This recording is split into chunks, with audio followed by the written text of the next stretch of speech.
নমস্কাৰ। মই আজি বানপীড়িত লোকসকলৰ মাজলৈ গৈছিলোঁ। তেওঁলোকৰ অৱস্থা নিজৰ চকুৰে দেখি মনটো বহুত বেয়া লাগিল। কিমান মানুহে নিজৰ ঘৰ বাৰী সা-সামগ্ৰী আৰু বহু মূল্যৱান স্মৃতি হেৰুৱাইছে। বহু পৰিয়াল এতিয়াও অনিশ্চয়তাৰ মাজত দিন কটাই আছে। মই সামৰ্থ্য অনুসৰি অলপ সহায় আগবঢ়ালোঁ আৰু তেওঁলোকৰ সৈতে কিছু সময় কটালোঁ। তেওঁলোকৰ মুখত দেখা ধৈৰ্য আশাই মোক গভীৰভাৱে স্পৰ্শ কৰিলে।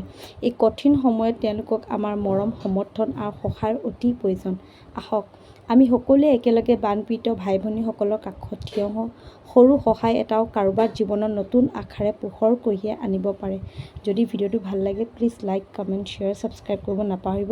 আৰু আশা কৰোঁ শিৱসাগৰ সোনকালে ভাল হওক আৰু শিৱসাগৰ আগৰ দৰে আকৌ শান্তিবোৰ যাতে ঘূৰি আহক। যেনেকৈ আমি যাতনাত আছোঁ, আমি শিৱসাগৰবাসী যেনেকৈ যাতনাত আছোঁ, সমগ্ৰ অসমবাসীলৈ এটাই অনুৰোধ, আপোনালোকে প্ৰাৰ্থনা কৰিব আমাৰ শিৱসাগৰ যাতে আগৰ অৱস্থালৈ আহে।